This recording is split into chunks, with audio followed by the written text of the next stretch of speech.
دیکھیے 3 پرابلمز ایسے ہیں انسانی تمدن کے جن کا کوئی حل انسان نہیں کر سکتا۔ سب سے پہلا مسئلہ اور سب سے پرانا مسئلہ، ابدی مسئلہ ہمیشہ سے ہے جب سے انسان ہے، عورت اور مرد کے حقوق و اختیارات میں کیا تقسیم ہونی چاہیے۔ آپ کو معلوم ہے افراط و تفریط، یا تو عورت کو ملکیت بنا دیا گیا، جیسے بھیڑ بکری جو ہے آپ کے لیے کھوٹے سے باندھ رکھی ہے، ایسے ایک عورت بھی باندھی ہوئی ہے، وہ آپ کی ملکیت ہے، اس کے کوئی حقوق نہیں، اس کا کوئی لیگل سٹیٹس نہیں، اس کا کوئی تشخص نہیں، کوئی ہے ہی نہیں۔ یا وہ انتہا ہوگی اور یا وہ انتہا ہے جو آج آ گئی ہے، بالکل مرد کے شانہ بشانہ، ساری تخلیقی مصلحتوں کو چھوڑا، ساری جو بھی انسان کی جو انیٹومیکل جو بھی ڈفرنسز ہیں ان کو چھوڑا، جو سائیکولوجیکل فرق ہے ان کی تخلیق میں، اس کو ایک جیسے برابر، ایک قطن نہیں۔ ان دونوں کے درمیان کیا توازن ہے؟ یا وہ لونڈی بن گئی، بھیڑ بکری کی طرح کی ملکیت بن گئی، اس کا کوئی حق نہیں، اس کا کوئی لیگل سٹیٹس نہیں، اس کے والدین نے جہاں چاہا شادی کر دی، اس کی مرضی پوچھنے کا کوئی سوال ہی نہیں، جس کے چاہا حوالے کر دیا۔ وہ آج جو چل رہی ہے ونی کی رسم، وہ عورت کا کیا اختیار اس کے اندر، اس بچیوں کا کیا اختیار ہے؟ وہ 1.5 سال کی ایک بچی بھی دے دی گئی ہے، انا للہ و انا الیہ راجعون، جو چاہے کریں۔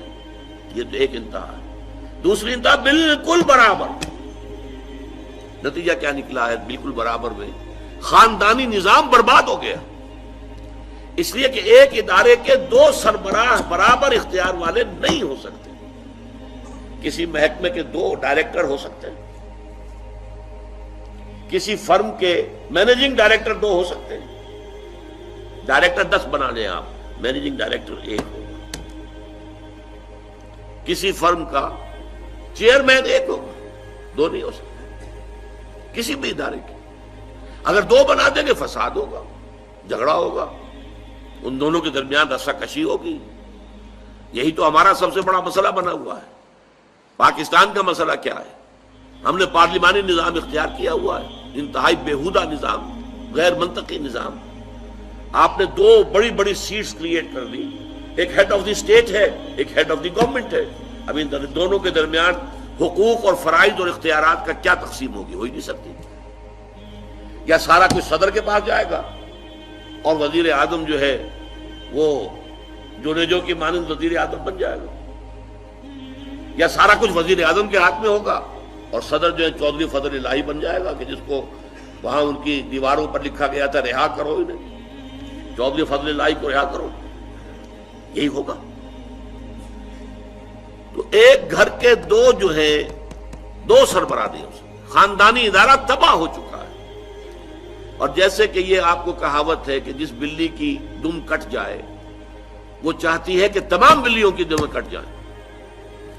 یورپ میں، امریکہ میں برباد ہو گیا خاندانی ادارہ، آج وہ تلے ہوئے ہیں کہ مشرق میں اور خاص طور پر مسلمان ممالک میں ابھی اگر کچھ انٹیکٹ ہے یہ خاندانی ادارہ، کچھ خاندانی اقدار ہیں جو برقرار ہیں، کچھ والدین کی عزت اور عظمت اور کچھ ان کا احترام اور ادب اور خدمت کا مادہ ہے جو برقرار ہے۔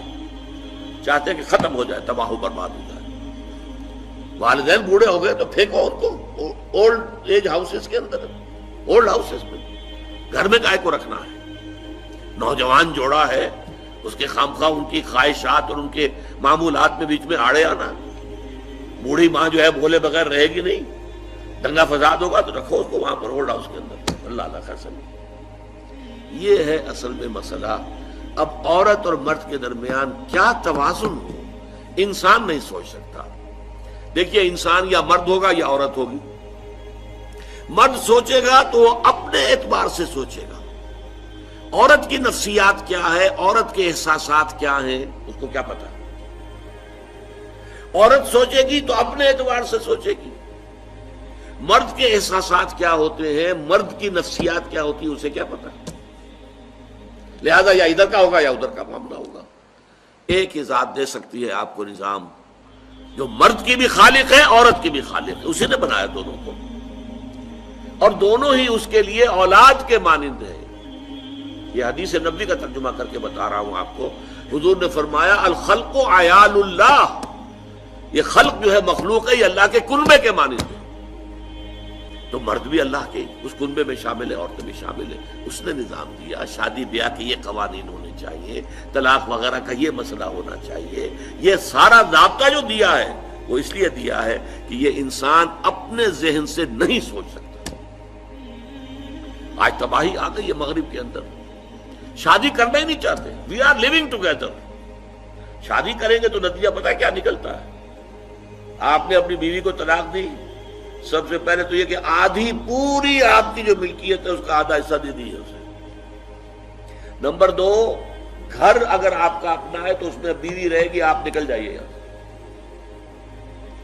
کوئی مرد اس کو قبول کرنے کو تیار نہیں تو وہ شادی کرتا ہی نہیں. اور عورت کی ضرورت ہے، لہذا عورت بغیر شادی کیے بھی اس کے ساتھ رہتی ہے، بچے پیدا کرتی ہے. بٹ وداؤٹ میرج جو بچے پیدا ہو رہے ہیں حرامی بچے. تو پچھلے سال صدر کلنٹن نے کیا کہا تھا؟ اس کا جو اپنا خطاب تھا نیو ایئرز ڈے کا، وہ خطاب کیا تھا؟ ان قریب ہماری قوم، امریکن قوم کی اکثریت حرام زادوں پر مشتمل ہوگی. یہ حرام زادہ ترجمہ کیا ہے میں نے، بورن وداؤٹ ویڈ لاک، شادی کے بندھن کے بغیر پیدا ہونے والے. اسی کو ہم حرامی کہتے ہیں، حرام زادے کہتے ہیں. اور کس کو کہتے ہیں؟ اچھا، دوسرا مسئلہ، پہلا مسئلہ تو یہی ہے، پرانا بہت ہے، قدیم ہے. دوسرا مسئلہ، ایک ریاست ہے، ایک نظام ہے، اس کے کچھ اختیارات اور حقوق ہونے چاہیے. ایک عوام ہے، ان کے کچھ اختیارات ہونے چاہیے. عوام چاہیں گے زیادہ سے زیادہ آزادی ہمیں ملے، ریاست چاہے گی زیادہ سے زیادہ اختیار ہمارے ہاتھ میں ہو. اب جو کچھ ہو رہا ہے ترمیمات کے ضمن میں، کیا ہو رہا ہے؟ ایک طرف جو ہے مشرف صاحب چاہتے ہیں زیادہ سے زیادہ اور طویل سے طویل میرا دور اقتدار ہو اور اختیارات جو ہے میرے ہاتھ میں آ جائے، گھنٹہ گھر بن جاؤں میں فیصلہ بات کروں. ساری کوشش ان کی ہے. اور یہ ARD وغیرہ کیا کر رہی ہے؟ نہیں، حقوق عوام کے ہاتھ میں آنے چاہیے. اب اس میں بھی توازن کیا ہو؟ یا ٹوٹلیٹیرین سٹیٹ وجود میں آ جاتی ہے جو رشیا میں تھی، USSR میں تھی، عوام کے کوئی حقوق نہیں، no freedom of speech, no freedom of association. نہ تم اپنے خیالات کا اظہار کر سکتے ہو، نہ تم کو جماعت بنا سکتے ہو. یہ نظام تھا. کام کرو، ویجز لو، بس اللہ اللہ خیر اللہ. حیوانوں کی طرح پر کہ صرف راتب دے دیا جائے گا، باقی تمہیں کوئی تمہاری ایکسپریشن، کوئی اپنے خیالات کا اظہار، کوئی فریڈم آف ایسوسیشن نہیں. امریکہ دوسری انتہا پر، مادر پدر آزاد. 2 مرد شادی کرنا چاہتے کر لیں، ایک مرد بیوی ہو جائے گا اور ایک مرد شوہر ہو جائے گا. لیگلی قانون کے نزدیک ریکگنائزڈ ہوگا. ایک آزادی کی وہ انتہا. گیز، ہومو سیکشولز، وہ وہاں جلوس نکالتے ہیں، بڑے ٹھاٹ سے نعرے لگاتے ہوئے گزرتے ہیں. وہ ہنستے ہیں، ہم لوگوں پر ہنستے ہیں، یہ پاگل لوگ ہیں جو اس کو ہومو سیکشولیٹی کو بری شے سمجھتے ہیں. اور نیو یارک کا جو میئر ہے وہ لیڈ کرتا ہے پروفیشن. کیوں کرتا ہے؟ اسے اگلا بھی الیکشن لڑنا ہے اور گیز کے ووٹس بہت ہیں. اس سے اندازہ کیجئے کہ کتنی پرسنٹیج وہاں گیز کی ہو چکی ہے، ہومو سیکشولز. یہاں تک کہ طے کر دیا گیا ہے مذہبی میدان میں بھی گیز کو اجازت ہے، وہ پادری بن سکتے ہیں. گیز ہیں، ہومو سیکشولز ہیں. فطرت کے خلاف کام یا وہ آزادی ہے؟ تو کہاں ہے بیلنس؟ انسانی ذہن کے لیے ناممکن ہے اس بیلنس کا تلاش کرنا. نمبر 3، سرمایہ اور محنت.